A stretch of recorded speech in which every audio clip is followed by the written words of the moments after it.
went back because I'd forgotten my reading glasses on the kitchen table. Such a silly old lady thing to do, I thought to myself as I walked along the stone path back toward Monica's house. My footsteps sounded louder than usual in the late afternoon silence of this quiet Richmond neighborhood. As I approached the half-open window, I heard something that stopped me in my tracks. "Don't you worry, babe.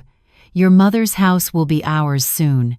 It was my son-in-law, Derek, speaking in a tone I'd never heard from him before. His voice carried that smooth confidence he used when closing business deals. "She won't even have the money to hire an attorney. Old folks like her don't know a thing about these legal procedures."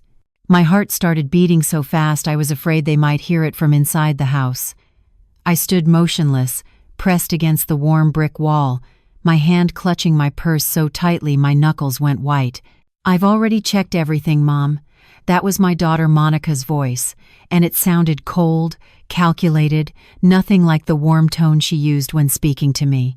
"The will is in order, and with the documents she signed last month for the mortgage loan, we're practically doing her a favor." The words hit me like a physical blow. The loan, the papers they'd convinced me to sign just 4 weeks ago, telling me it was for a family investment, for Brandon and Destiny's college fund. The documents I'd signed without fully reading because I trusted them, because they were my family, because Monica was my only child. "When she can't make the payments on the loan we took out in her name," Monica continued, her voice matter of fact, "we'll show up as the only available heirs to save the situation. Simple, clean, legal." I felt as if the ground were moving beneath my feet. The Richmond humidity suddenly felt suffocating, the evening air thick and heavy in my lungs. "What if she suspects something?" Derek asked. I could hear the clink of ice in a glass. They were having cocktails while planning to steal my home. "She won't." Monica laughed, and the sound sliced through me like broken glass. "She's 68 years old, Derek. At that age, they don't process information like they used to. Besides, she's always trusted me blindly. I told her the loan was to buy a bigger house for all of us, that we would finally live together like one big happy family. She got so emotional she signed without asking a single question." My daughter's laughter, the laugh I'd known since she was a baby, now sounded different. Hollow, empty of any affection, empty of the love I thought we'd shared for 43 years. "The best part is that she's making it so easy for us," Monica continued. "Every time she comes here, every time she cooks Sunday dinner for us, every time she watches Brandon and Destiny for free, she's showing everyone what a united family we are. When the time comes to present the case to the judge, we'll say she can no longer take care of herself and that we've been taking care of everything for months." My legs trembled. All those Sunday afternoons I spent watching my grandchildren while they went out to brunch with friends.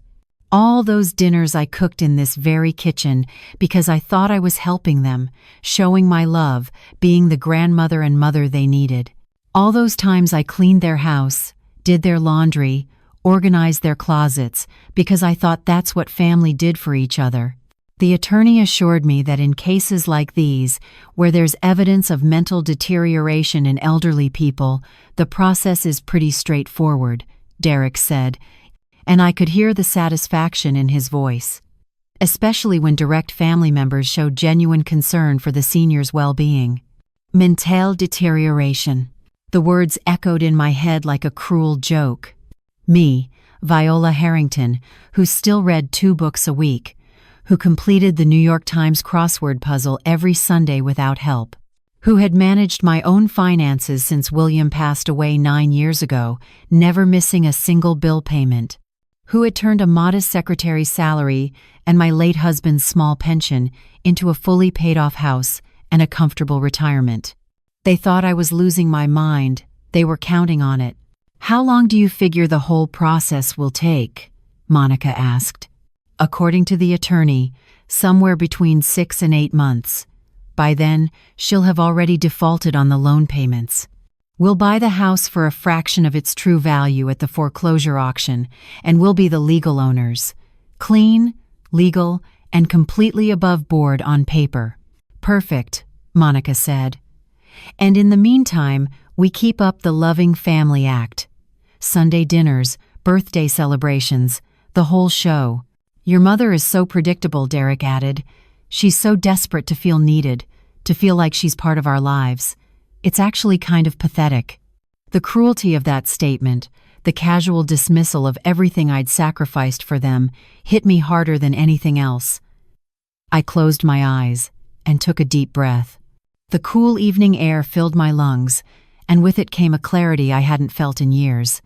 For a moment, I just stood there against that brick wall, processing every word, every detail of their plan. My mind, the mind they thought was deteriorating, was working faster and more clearly than it had in months. Then I carefully backed away from the window. My steps were silent on the grass. When I reached my car, a 2010 Honda Accord I'd maintained meticulously for 14 years, I sat in the driver's seat without starting the engine. I needed to think. I needed to plan. My phone vibrated in my purse. A text from Monica. "Mom, did you find your glasses? I saw them on the table, but when I went to tell you, you were already gone." I smiled for the first time all afternoon. A smile she couldn't see, but one that gave me the first hint of satisfaction I'd felt in a long time. I wrote back, "Can't find them, honey. Maybe I left them at the grocery store. Don't worry, I have a spare pair at home." It was a lie. My glasses were sitting right there on Monica's kitchen table where I'd left them. But they had lied to me too, hadn't they? The difference was, I had just discovered their game, and they had no idea the cards had changed hands.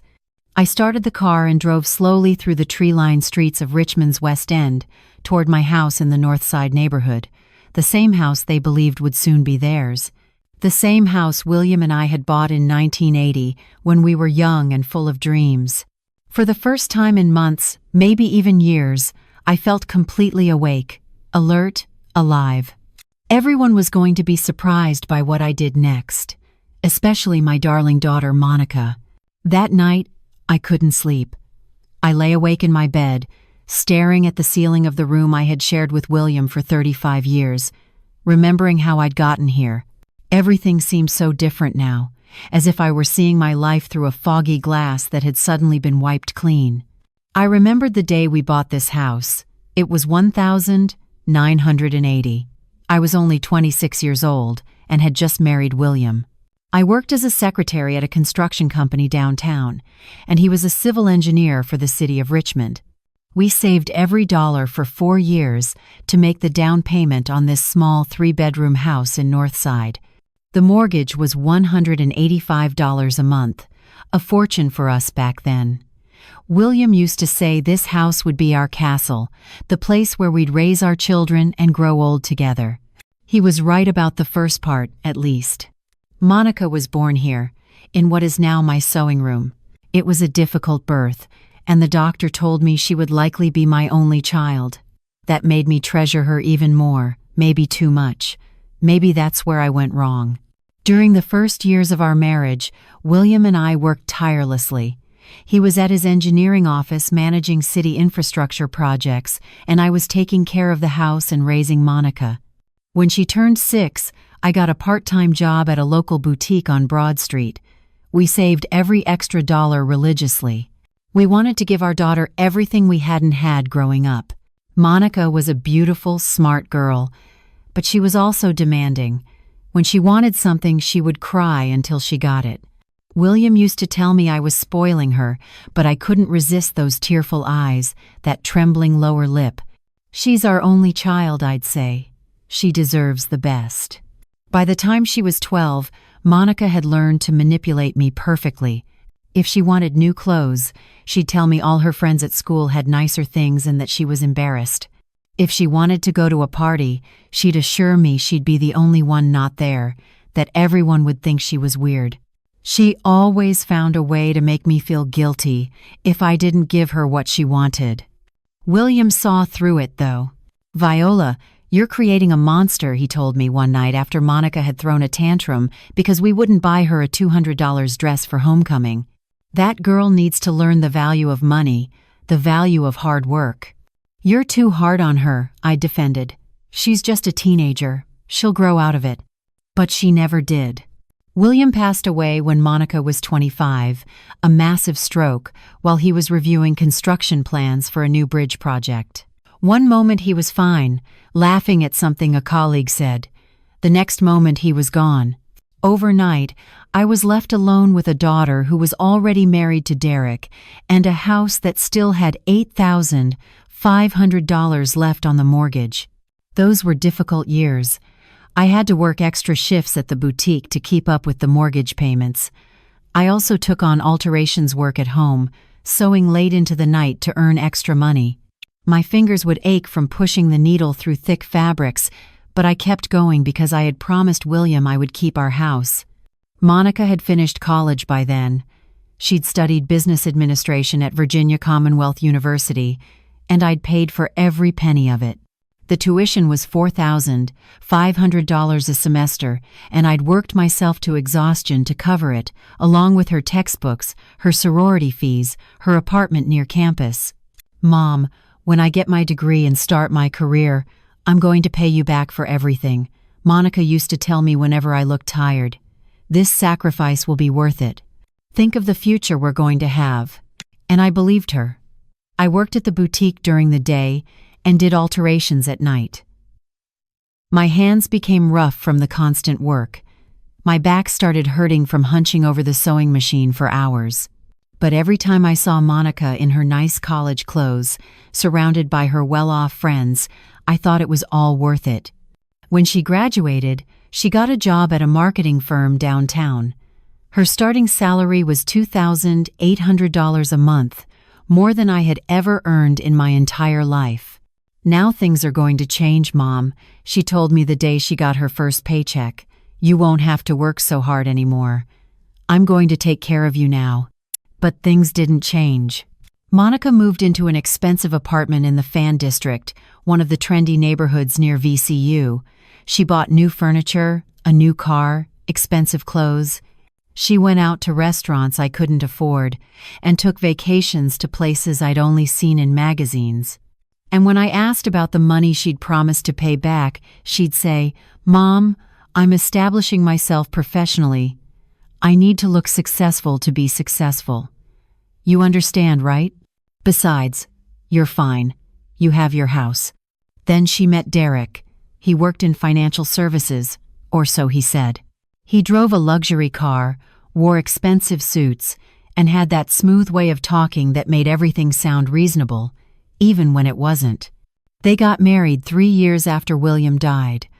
I paid for the wedding, $48,000 I'd carefully saved from my alterations work and by cutting every possible expense in my own life.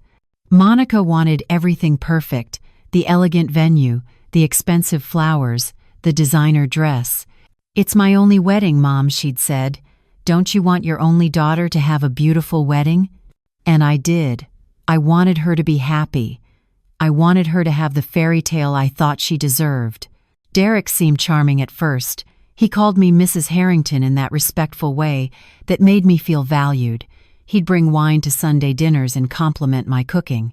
He'd talk about his plans for the future, how he was going to take care of Monica, how they were going to build a wonderful life together.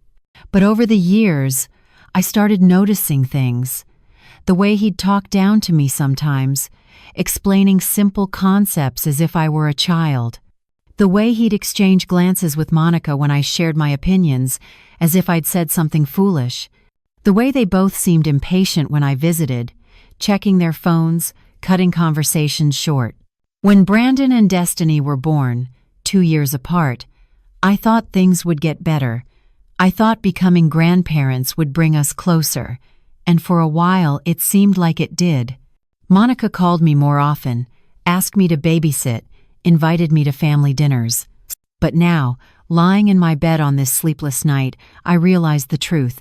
They hadn't been including me out of love. They'd been conditioning me, training me to be the helpful grandmother, the reliable caretaker, the devoted mother who never said no. They were building a case, establishing a pattern that would make me look dependent on them when they needed it to. Every Sunday dinner I'd cooked for the past 8 years, Every time I'd watch the kids so they could go out. Every birthday party I'd attended and gift I'd bought, it had all been part of their long game. They were creating the illusion of a close-knit family so that later, when they claimed I couldn't take care of myself, everyone would believe them. The loan papers I'd signed 4 weeks ago suddenly made perfect sense. Derek had brought them to my house on a Tuesday evening, spreading them across my dining room table with that professional confidence of his. "Mrs. Harrington, this is a really smart financial move," he'd explained, pointing at various sections of the documents with his expensive pen. "You're going to take out a loan against your house's equity, which is substantial since you own it free and clear. That money will go into an investment account that I'll manage for you. The returns will easily cover the loan payments, and you'll have extra income every month." "But why do I need extra income?" I'd asked. "I'm doing fine with my pension and Social Security." "You're barely getting by, Mom," Monica had interjected, placing her hand over mine in that concerned way that now felt so false. "You never treat yourself to anything nice. You wear the same clothes year after year. You haven't taken a vacation in decades. Don't you want to enjoy your retirement? And think about Brandon and Destiny's future," Derek added. "This investment will grow exponentially. By the time they're ready for college, you could help with their tuition. Wouldn't that be wonderful?" The mention of my grandchildren had sealed it. The idea that I could help with their education, that I could give them what I'd given Monica, had been irresistible. I'd signed the papers without reading all the fine print, without getting a second opinion, without even taking a day to think it over. How stupid I'd been, how incredibly, foolishly naive. But as I lay there in the darkness of my bedroom, listening to the familiar creaks and sounds of my home, I realized something important. Yes, I'd been naive. Yes, I'd been trusting.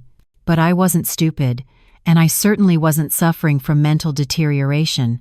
My mind started working, putting pieces together. If Derek had already consulted with an attorney about declaring me mentally incompetent, that meant he'd been planning this for longer than 4 weeks. The loan was just the final piece, the trap that would spring shut and leave me homeless and helpless. I got out of bed and went to my small home office, the room that used to be Monica's bedroom. I turned on the light and pulled out the folder where I kept all my important documents. The loan papers were there, along with the business card Derek had given me for his financial firm. I read through the loan documents carefully this time, and my blood ran cold. The interest rate was astronomical, nearly 12%. The monthly payment was $1,850, more than twice my total monthly income from pension and Social Security. There was no way I could make these payments, not without draining my savings completely within a few months. And the investment account Derek had mentioned, the one that was supposed to generate returns to cover the loan, where was the paperwork for that?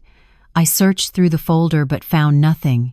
No investment account, no returns, no secondary documents, just the loan agreement that put my house on the line. It was a setup, pure and simple. Derek had structured it so I would default, so they could swoop in and buy my house at a foreclosure auction for pennies on the dollar. And with me declared mentally incompetent, I wouldn't even be able to fight it. I sat at my desk for hours, making notes, organizing my thoughts. By the time the sun started to rise over Richmond, casting golden light through my window, I had a plan. It wasn't complete yet, but it was a start. First, I needed information. I needed to know exactly what I was dealing with, what legal ground I stood on, what options I had, and I knew exactly who could help me with that. Carmen Morales, my best friend for the past 15 years, a retired accountant who'd worked for the Virginia Department of Taxation for 30 years before retiring. Carmen was sharp, detail-oriented, and most importantly, she was someone I could trust absolutely. I waited until 8 inches the morning, a respectable hour, and called her. "Viola?" Carmen's voice came through, warm and concerned. "It's awfully early for you to be calling. Is everything okay?" "Carmen, I need your help. Can you come over this morning? It's important." Of course. Give me an hour to have my coffee and get dressed. Should I bring anything? Just your calculator and your reading glasses. We're going to be looking at some financial documents. When Carmen arrived at 9:30, I had coffee ready and the loan papers spread out on my dining room table. She took one look at my face and knew something was seriously wrong. "What happened?" she asked, setting down her purse and pulling out a chair. "Sit down," I said. "I need to tell you what I discovered yesterday. And Carmen, what I'm about to share with you, it's going to be hard to believe." "Try me," she said, picking up her coffee cup. "I've been an accountant for 30 years. I've seen every kind of financial manipulation there is." I took a deep breath and started from the beginning. The forgotten glasses, the overheard conversation, the loan papers, the plan to declare me mentally incompetent, everything. Carmen listened without interrupting, her face growing darker with each detail. When I finished, she picked up the loan documents and began reading them carefully, her trained eye catching things I'd missed. "Viola," she said after several minutes, her voice tight with controlled anger. "This is fraud. Clear, deliberate fraud. This interest rate alone is predatory. And look here, buried in the fine print. This loan has a balloon payment due in 6 months. Do you know what that means?" I shook my head. "It means in 6 months you'll owe the entire remaining balance of the loan in one lump sum. That's $95,000. There's no way you could pay that. This loan was designed to fail. It was designed to put you in default so they could take your house." The reality of it hit me like a physical blow. "What do I do, Carmen? How do I fight this?" Carmen set down the papers and looked at me with fierce determination. "First, we're going to see an attorney who specializes in elder law. I know someone, Paulo Martinez. He's excellent, and he's helped several of my former clients with situations like this. Then we're going to document everything. Every conversation, every interaction with Monica and Derek from now on. We're going to build a case that shows exactly what they're trying to do." Paulo Martinez's office was in a renovated brownstone on Gray Street in downtown Richmond. The waiting room had comfortable chairs, soft lighting, and walls lined with certificates and diplomas. When the receptionist called my name, Carmen squeezed my hand reassuringly. "You've got this," she whispered. Paulo Martinez was a man in his mid-50s with kind eyes and a firm handshake. His office was filled with family photos and legal books, and he gestured for Carmen and me to sit in the comfortable chairs across from his large mahogany desk. "Mrs. Harrington," he said, settling into his own chair. "Carmen called me this morning and gave me a brief overview of your situation. I want you to know that what your daughter and son-in-law are attempting is not only morally reprehensible, it's also illegal. Before we discuss strategy, I need to understand everything that's happened. Take your time and don't leave anything out." I told him the whole story, starting with the overheard conversation and working backward through the years of manipulation. Carmen occasionally interjected with details from the loan documents. Paulo took notes, his expression growing more serious with each revelation. When I finished, he leaned back in his chair and steepled his fingers. "Mrs. Harrington, what you've described is elder financial abuse, and it's a felony in Virginia. The loan itself appears to be fraudulent. The terms are predatory, and if Derek represented himself as your financial advisor without proper licensing or fiduciary responsibility, that's another crime. Can we prove it?" I asked. "It's my word against theirs about what I overheard." "That's where we need to be smart," Paulo said. "First, I'm going to request a complete forensic audit of the loan and any other financial transactions Derek has handled for you. Second, we need to investigate Derek's background. If he's done this to you, he's likely done it to others. Carmen mentioned you overheard them say they had an attorney helping with this scheme?" "Yes," Derek said. "An attorney told him the process would take 6 to 8 months. Paulo's jaw tightened. If there's an attorney involved in elder fraud, that's a serious matter. I'll need to report that to the Virginia State Bar, but more importantly, we need evidence, recorded evidence. You mean like wearing a wire? Carmen asked. Nothing that dramatic, Paulo said with a slight smile. Virginia is a one-party consent state for recording conversations. That means you can legally record any conversation you're part of without telling the other parties. If you can get Monica and Derek to discuss their plan while you're present and recording, that would be powerful evidence. My hands trembled slightly at the thought. They think I'm clueless. They think I don't suspect anything. If I go back there and start asking questions, they might get suspicious. You don't need to ask questions, Paulo explained. You need to give them an opportunity to reveal their plan. What if you told them you're having second thoughts about the loan? That you're worried about making the payments? See how they react. See what they say. Carmen nodded enthusiastically. That's brilliant. They'll try to reassure you, and in doing so, they'll reveal their true intentions. But I need to warn you, Paulo said, his tone serious. If we're going to pursue this criminally, which I strongly recommend we do, you need to be prepared for the consequences. Monica is your daughter. She could face serious prison time. Derek could face even more. Are you prepared for that?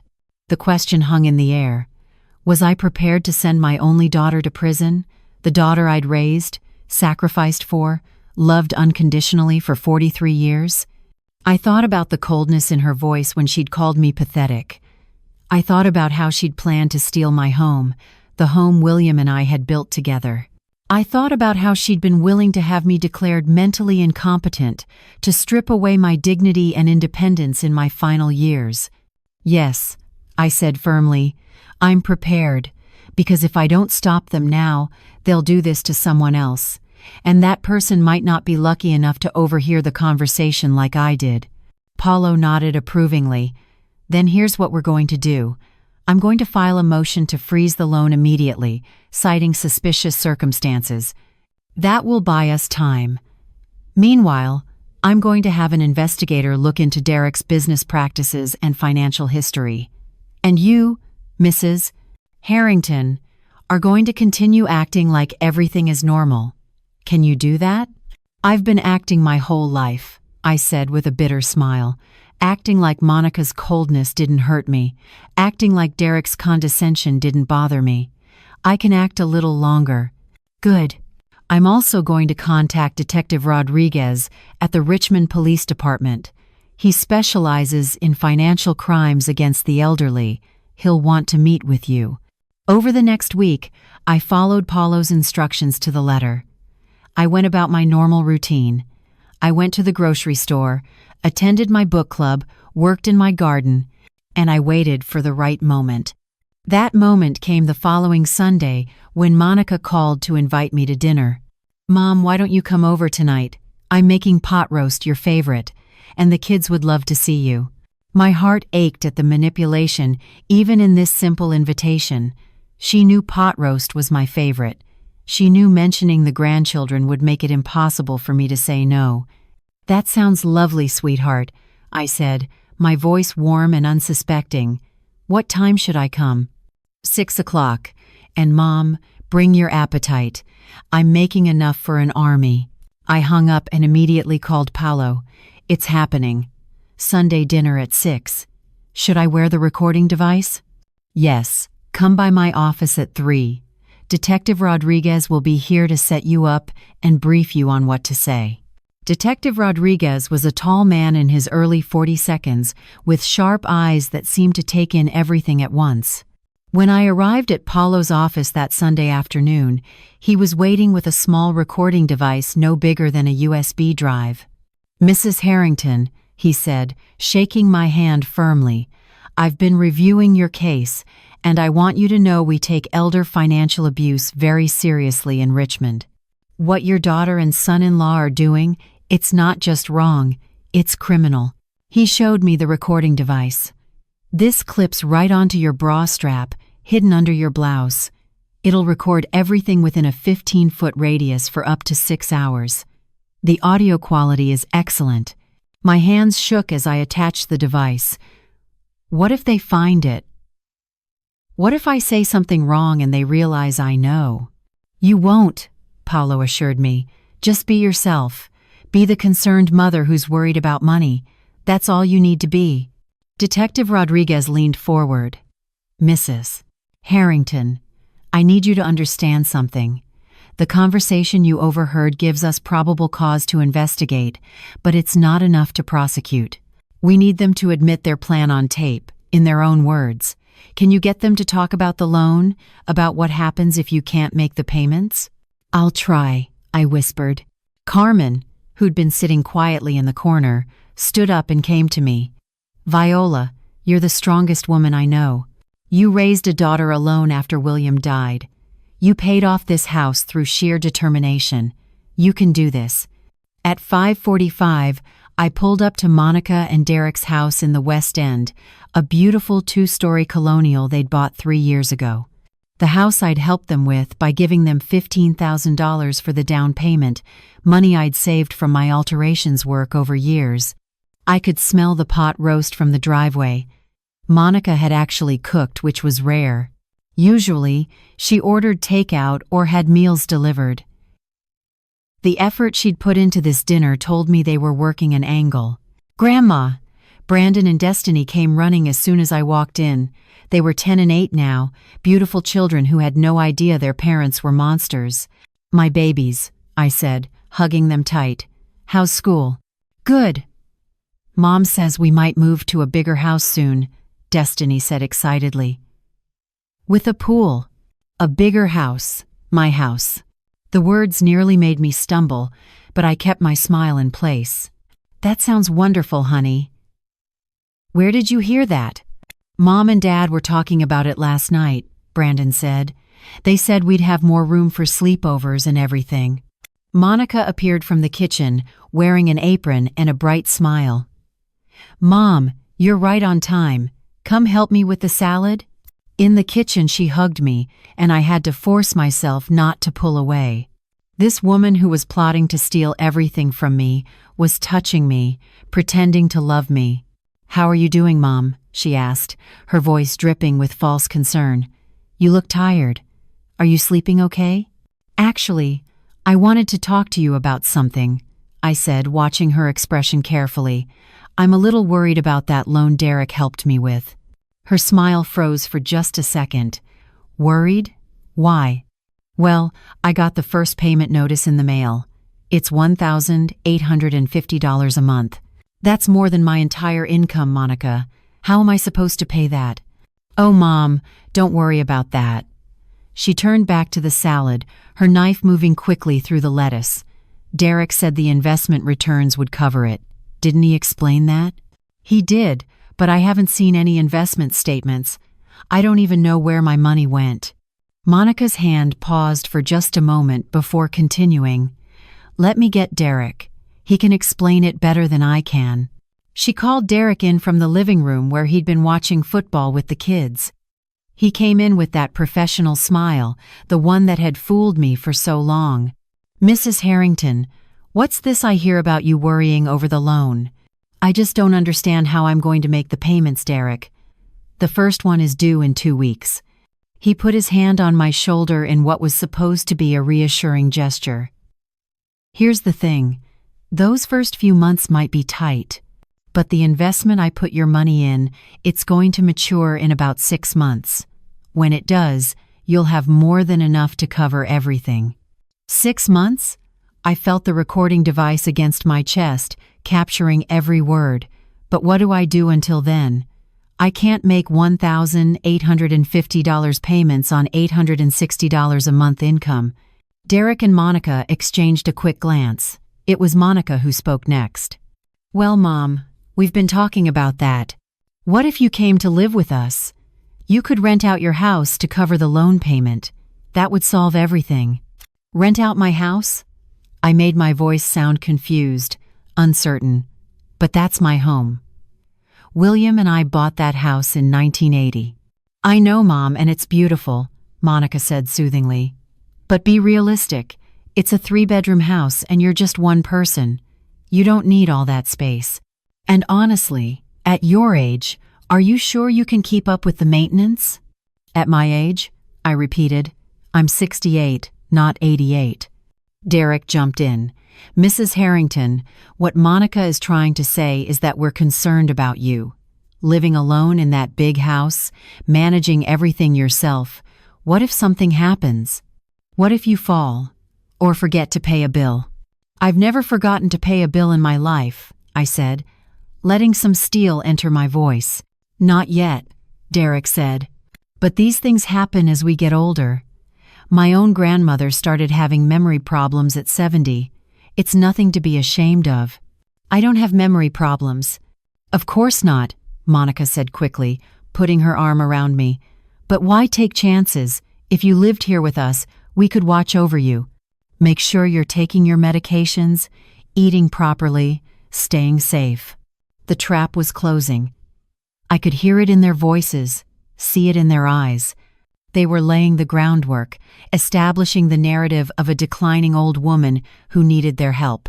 And what would happen to my house if I moved in here? I asked, keeping my voice small and uncertain. Would I still own it? Derek pulled out a chair at the kitchen table. Let's sit down and talk about this properly. This is important. We sat, and Derek leaned forward with his elbows on the table, his expression serious and caring. The recording device was capturing every word, every inflection. Here's the reality, Mrs. Harrington. That loan has a balloon payment due in 6 months. That means the entire remaining balance, roughly $95,000, becomes due all at once. There's no way you can pay that. $95,000? My shock wasn't entirely an act, but you said the investment would cover everything. It will, theoretically, Derek said smoothly, but investments can be unpredictable. What we need is a backup plan. If you sign the house over to Monica now, we can refinance the loan under our names. We have the credit rating to get better terms. Then we rent it out, and everyone wins. Sign it over? You mean give you my house? Monica reached across the table and took my hand. Not give, Mom. Transfer. It's different. You'd still live here with us, with family. You'd have everything you need. And the house would stay in the family. Isn't that what matters? But William and I worked so hard for that house. We saved for 4 years just for the down payment. I know, Mom, Monica said, and I could hear the impatience creeping into her voice despite her efforts to hide it. But Dad's been gone for 9 years. Things change. You have to be practical now. What if I don't want to sign it over? I asked quietly. The temperature in the room dropped noticeably. Derek sat back in his chair, his expression shifting from concern to calculating. Then you'll default on the loan, he said bluntly. The bank will foreclose, your credit will be destroyed. You'll lose the house anyway, and you won't have anywhere to go. Is that what you want? Derek, Monica said sharply, then softened her voice. What he means, Mom, is that we're trying to help you avoid that scenario. We're family. We take care of each other. When would I need to decide? I asked. Soon, Derek said. The first payment is due in 2 weeks. If you miss that payment, it starts a process that's very hard to stop. But if you transfer the house to us now, we can handle everything before it becomes a problem. I need to think about it, I said, standing up. This is a lot to process. Of course, Monica said, standing too. Take a few days. But Mom, don't take too long. Time is not on our side here. Dinner was tense after that. The pot roast tasted like sawdust in my mouth. Brandon and Destiny chattered about school, oblivious to the undercurrents swirling around the table. Derek kept checking his phone, and Monica watched me with barely concealed anxiety. When I left at 8:30, Monica walked me to my car. Mom, I know this is scary. Change is always scary. But trust me, this is the best thing for everyone. You'll see. I hugged her, and for just a moment, I let myself remember the little girl she used to be. The child who would climb into my lap and ask me to read her stories. The teenager who cried on my shoulder when her first boyfriend broke her heart. The young woman who'd called me from college just to hear my voice. Where had that girl gone? Or had she ever really existed? "I'll call you in a few days," I said, pulling away. I drove carefully through the dark Richmond streets, my hands gripping the wheel tightly. As soon as I got home, I called Paulo's emergency number. "I got it," I said when he answered. "Everything. The balloon payment, the plan to take the house, all of it. Excellent work, Mrs. Harrington. Can you bring the recording device to my office first thing tomorrow morning?" That night, I finally slept. Not well, but I slept. Because I knew the trap was set. And it wasn't set for me anymore. The next morning, I met Paulo and Detective Rodriguez at the office. We listened to the recording together, and with each word, Detective Rodriguez's expression grew darker. "This is exactly what we needed," he said.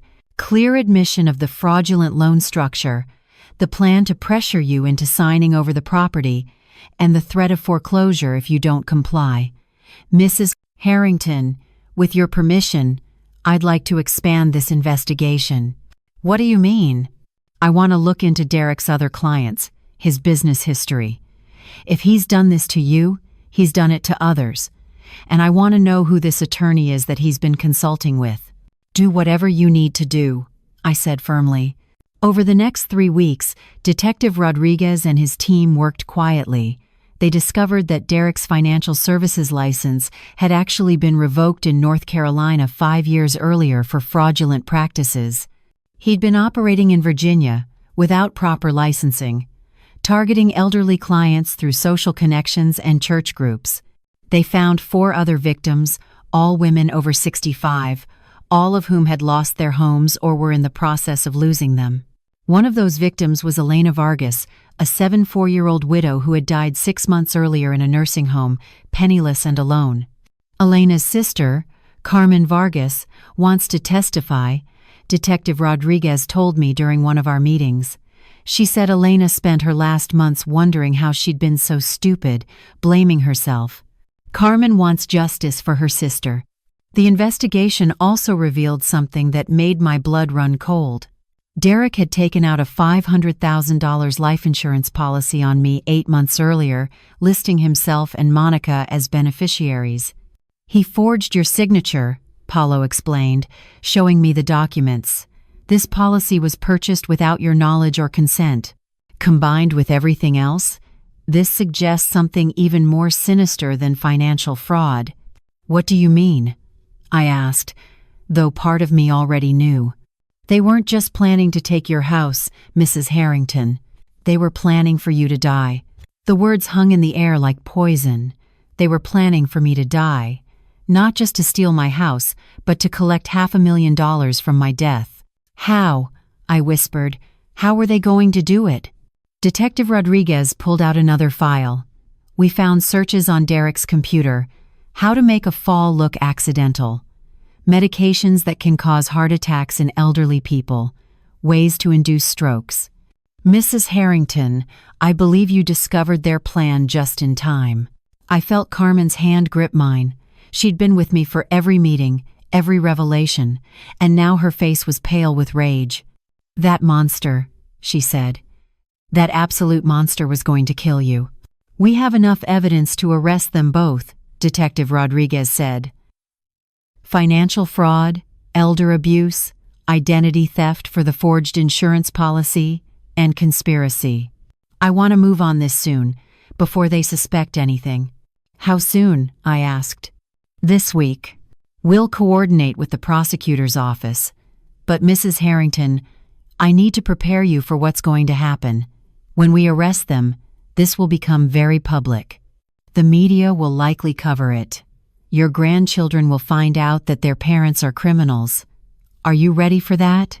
I thought about Brandon and Destiny, their innocent faces, their excited chatter about a house with a pool, a house they thought would be theirs but was actually mine, stolen through deception and fraud. "Those children deserve better than parents who would murder their grandmother for money," I said quietly. "Yes, I'm ready." The arrests happened on a Thursday morning. Detective Rodriguez wanted to do it at Derek's office to avoid traumatizing the children, but I insisted on being present when it happened. "They humiliated me," I said. "They plan to steal everything from me and then kill me. I want to see their faces when they realize they didn't win." So I was there, sitting in an unmarked police car across the street from Monica and Derek's house when the police arrived at 7 inches the morning. The children had already left for school. It was just Monica and Derek. Through the car window, I watched as Detective Rodriguez and 3 other officers approached the front door. I watched Monica answer in her bathrobe, coffee cup in hand. I watched her face change from confusion to shock to absolute terror as Detective Rodriguez showed his badge. Derek appeared behind her, and even from this distance, I could see him trying to maintain his composure, trying to talk his way out of it, but the officers weren't listening. They were reading them their rights. I watched as they put handcuffs on my daughter, my only child, the baby I'd held in my arms 43 years ago, promising to always protect her, to always love her, and I felt nothing but a cold, hard satisfaction.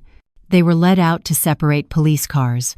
Monica was crying now, her face red and swollen. Derek was yelling something, probably demanding his lawyer. As the car containing Monica pulled away from the curb, she turned her head and looked directly at me. Our eyes met. In that moment, she knew. She knew I'd heard everything. She knew I'd outsmarted them. She knew she'd lost. The trial took place 7 months later. The evidence was overwhelming. The recording I'd made at dinner, the forged insurance policy, the fraudulent loan documents, the computer searches about causing accidents, the testimony from Derek's other victims, including Carmen Vargas, who wept on the stand as she described her sister Elena's final months. Monica's attorney tried to paint her as another victim of Derek's manipulation, claiming she'd been coerced and controlled. But the prosecution had emails between Monica and Derek going back 2 years, emails where they discussed their plans in detail. In one email dated 11 months before the loan, Monica had written, "My mother has become a burden. That house is worth $280,000, and she's just sitting in it alone, being stubborn. We need that equity for our future.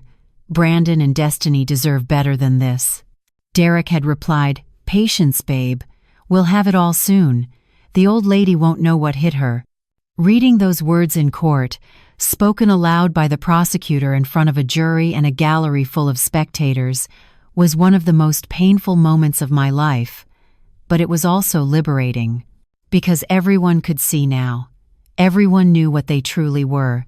The prosecution also revealed that Derek had done this before. In North Carolina, an elderly man named Richard Patterson had died in a mysterious fall down his basement stairs 6 years earlier. Derek had been his financial advisor. An insurance policy worth $400,000 had paid out to Derek's shell company. The death had been ruled accidental, but now it was being investigated as a homicide. Monica took the stand in her own defense. She wore a conservative dress and minimal makeup, trying to look humble and remorseful. She cried as she spoke about how Derek had manipulated her, how she'd been afraid of him, how she'd never intended for anyone to get hurt.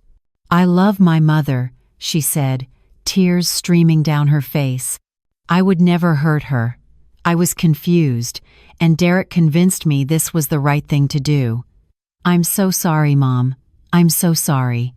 I sat in the front row of the gallery, and when she said those words, she looked directly at me, waiting for me to break, waiting for me to stand up and forgive her, to tell the jury she was still my baby girl. I looked back at her with steady eyes and said nothing. The jury deliberated for 6 hours.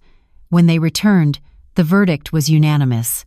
Derek was found guilty on all counts: elder fraud, identity theft, forgery, conspiracy to commit murder, and, based on new evidence from North Carolina, second-degree murder in the death of Richard Patterson. Monica was found guilty of elder fraud, conspiracy, and identity theft. The jury did not believe she'd been coerced.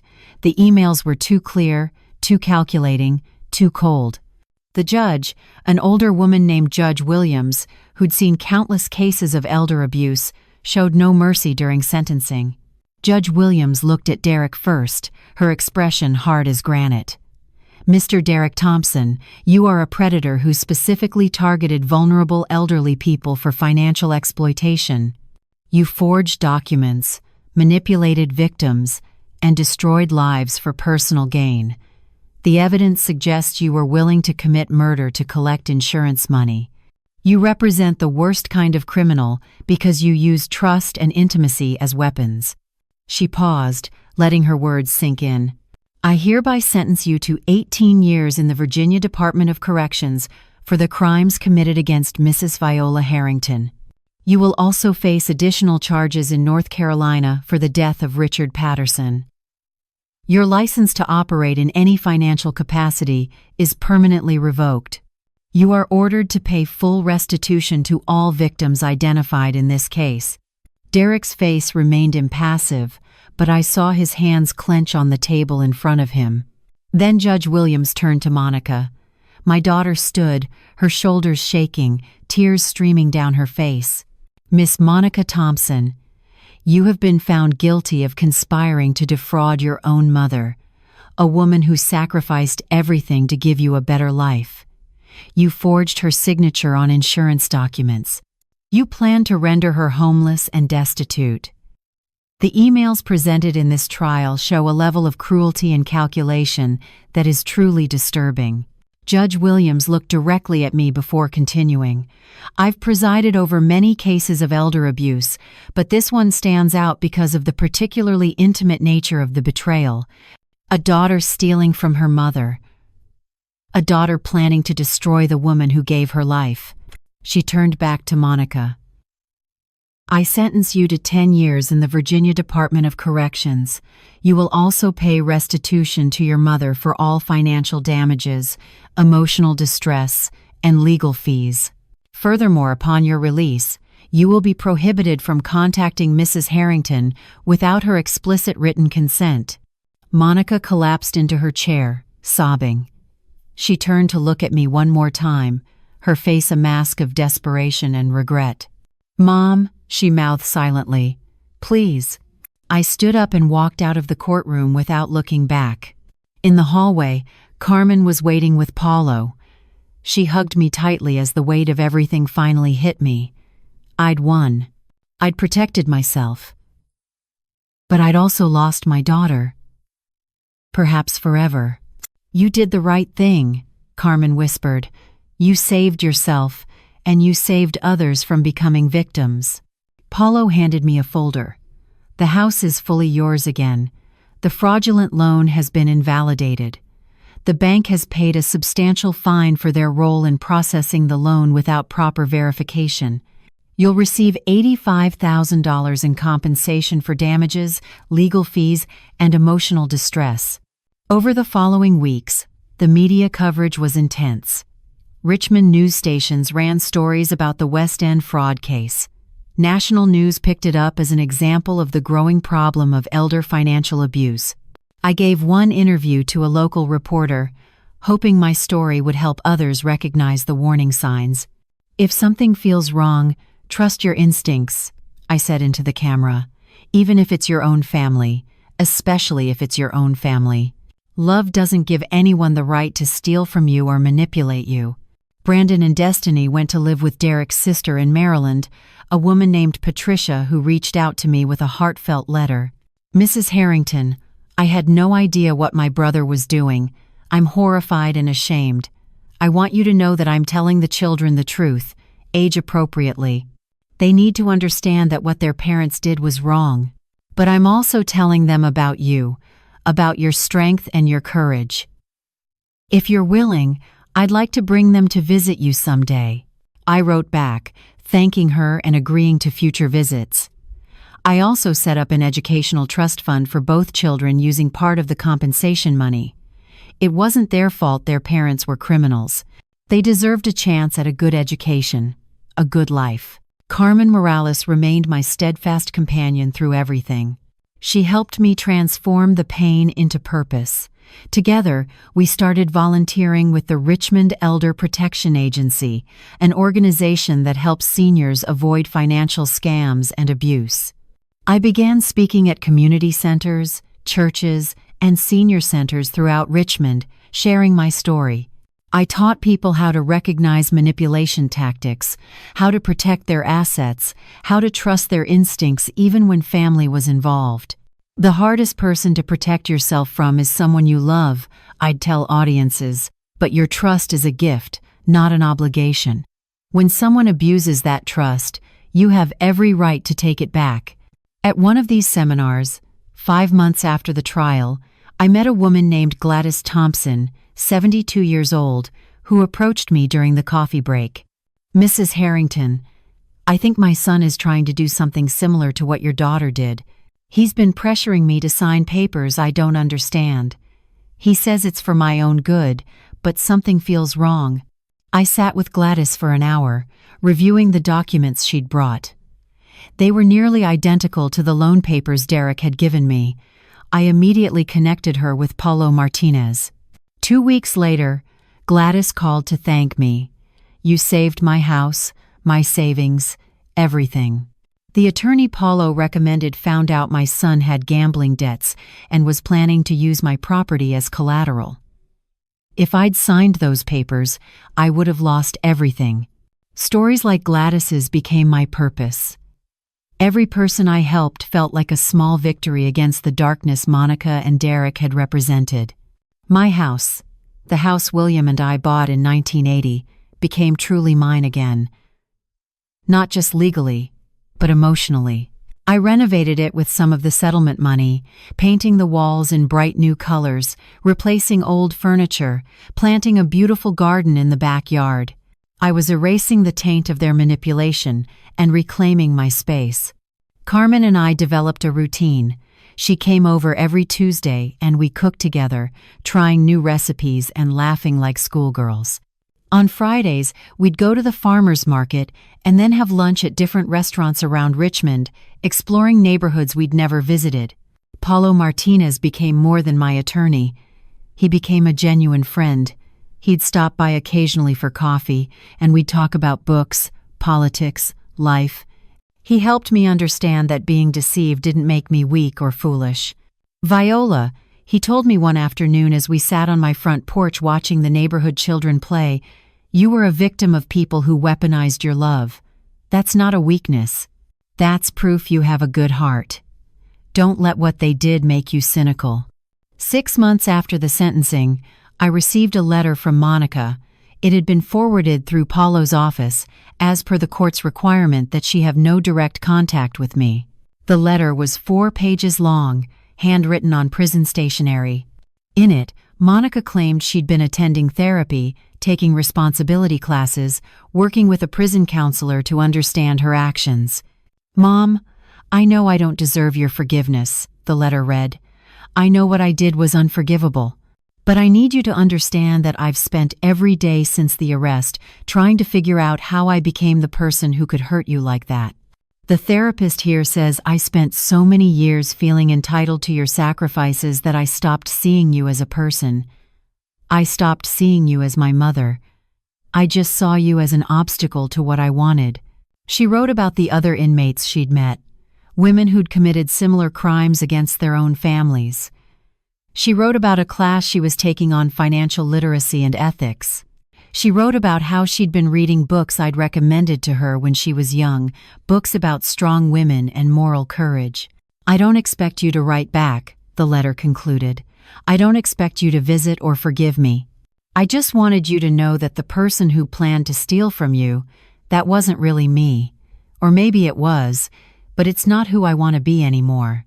I'm trying to become someone you could be proud of again, even if you never see that person. I love you, Mom. I'm sorry, I forgot how to show it. Monica." I read that letter 3 times, sitting at my kitchen table with a cup of tea growing cold in front of me. Carmen found me there an hour later, the letter still in my hands. "What are you going to do?" she asked gently. "I don't know," I admitted. Part of me wants to believe she's changed. Part of me remembers that she's always been good at saying what people want to hear. "You don't have to decide today," Carmen said, "or next month, or ever. Some wounds don't heal just because someone apologizes. I folded the letter and put it in a drawer. I didn't throw it away, but I didn't respond either. Maybe someday I would. Maybe someday wouldn't come.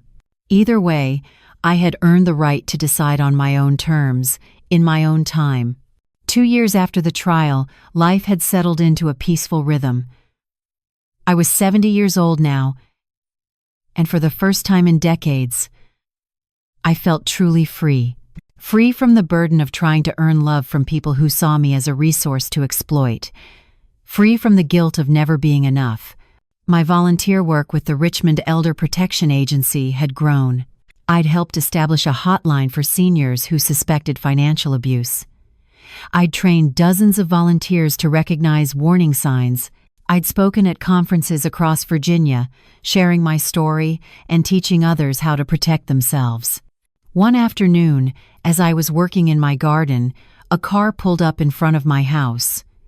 A woman in her mid-30s got out, followed by 2 teenagers, a boy and a girl.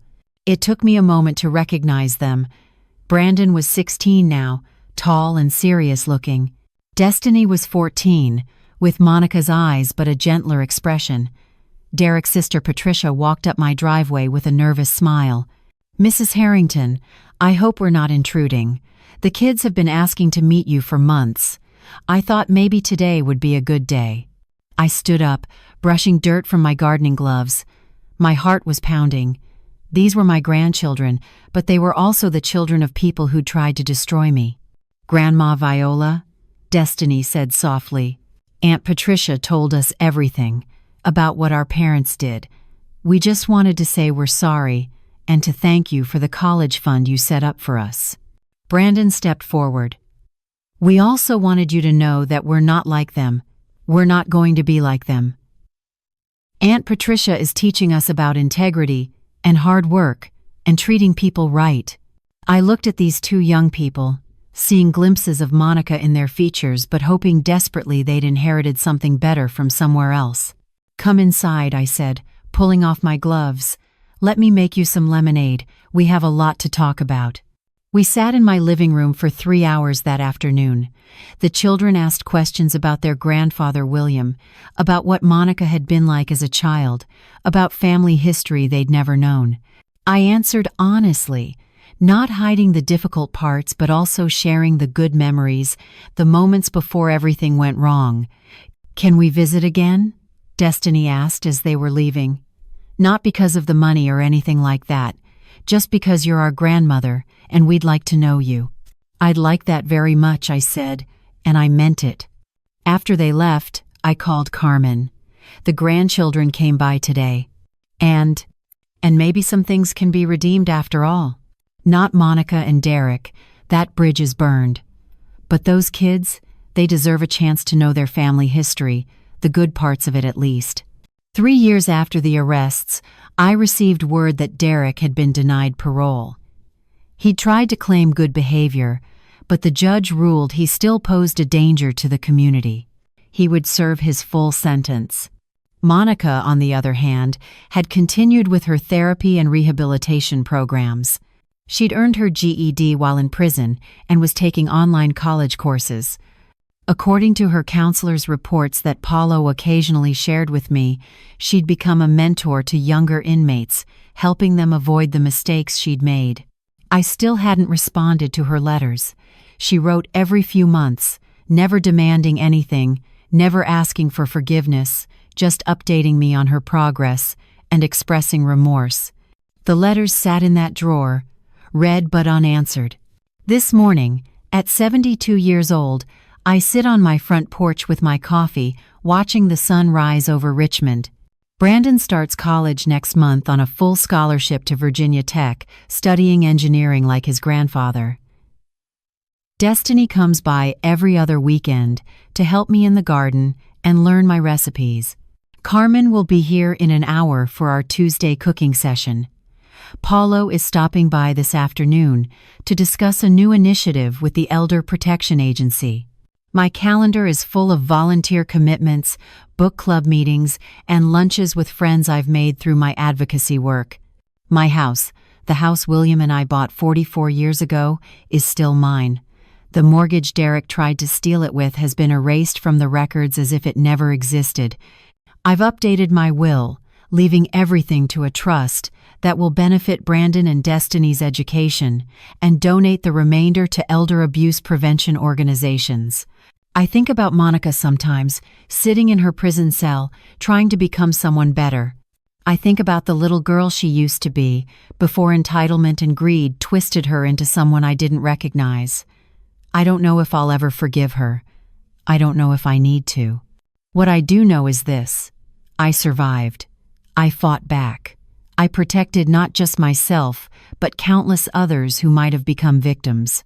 And in doing so, I discovered something I'd forgotten over all those years of sacrifice and accommodation. I discovered that I am strong, that my voice matters, that my dignity is non-negotiable, even when challenged by the people I love most. The sun is fully up now, warming my face. Another day in my home, my sanctuary, my castle. The castle William promised me all those years ago, the one I fought to keep. And it was worth every moment of that fight. That is Viola Harrington's story. Now I want to hear from you. Where are you watching this from? What city? What country? Drop it in the comments below. I love seeing our global community come together over these stories about elder abuse, family betrayal, and the moment when a grandmother fights back to reclaim her dignity. Real question: if you were Viola and overheard that conversation through the window, what would you have done? Would you have confronted them immediately? Would you have stayed silent and hoped it was a misunderstanding? Or would you have done exactly what Viola did and built an ironclad legal case? Tell me in the comments. Hit that like button if this story made you feel something. Share it if you know someone who needs to be reminded that age doesn't mean weakness, that kindness doesn't mean being a doormat, and that sometimes the most loving thing you can do is stand up for yourself, even against your own family. And subscribe for more raw, real stories about daughters who betray their mothers, predatory sons-in-law who exploit the elderly, financial fraud disguised as family help, and what happens when a 6-8-year-old woman everyone underestimated turns out to be the smartest person in the room. Thanks for watching. Sometimes the person planning to steal your home is the same person you raised and sacrificed everything for. Sometimes love becomes a weapon used against you. Sometimes recording one dinner conversation can save your life. And sometimes the bravest thing a mother can do is send her own daughter to prison to protect others from the same fate. See you in the next video.